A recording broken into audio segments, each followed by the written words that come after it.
কিন্তু আল্লাহর কোরআন ও নবী রাসূলের হাদিসের বাইরে বাইপাস রাস্তা দিয়ে কিভাবে জান্নাতে যাওয়া যায় ২৬ সালে নির্বাচনে সেই টিকিট বিক্রি করতে আমরা দেখেছি।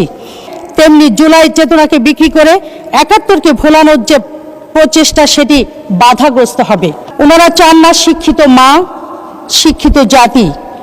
আল্লাহ মানুষকে সন্তুষ্ট করতে পারেননি, আর আপনাদের আমরা কিভাবে সন্তুষ্ট করব? মাননীয় স্পিকার, ব্যাগের ভিতরে বইগুলো মনোযোগ দিয়ে পড়বেন আশা করি, সেখানেই সব কিছু লিপিবদ্ধ করা আছে, কিন্তু ওনারা সেটা চান না। ওনারা সবসময় বাইপাস রাস্তা দিয়ে ওনারা যেতে চান। মাননীয় স্পিকার, ওনারা চান না শিক্ষিত মা, শিক্ষিত জাতি।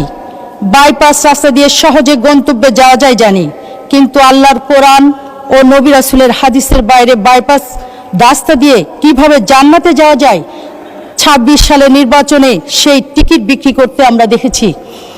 এই জাতি যদি শিক্ষিত হয় তাহলে এই টিকিট বিক্রি যেমন বন্ধ হয়ে যাবে, তেমনি জুলাই চেতনাকে বিক্রি করে ৭১কে ভোলানোর যে প্রচেষ্টা সেটি বাধাগ্রস্ত হবে। এজন্যই ওনারা শিক্ষিত খাতে এত বরাদ্দ চান না।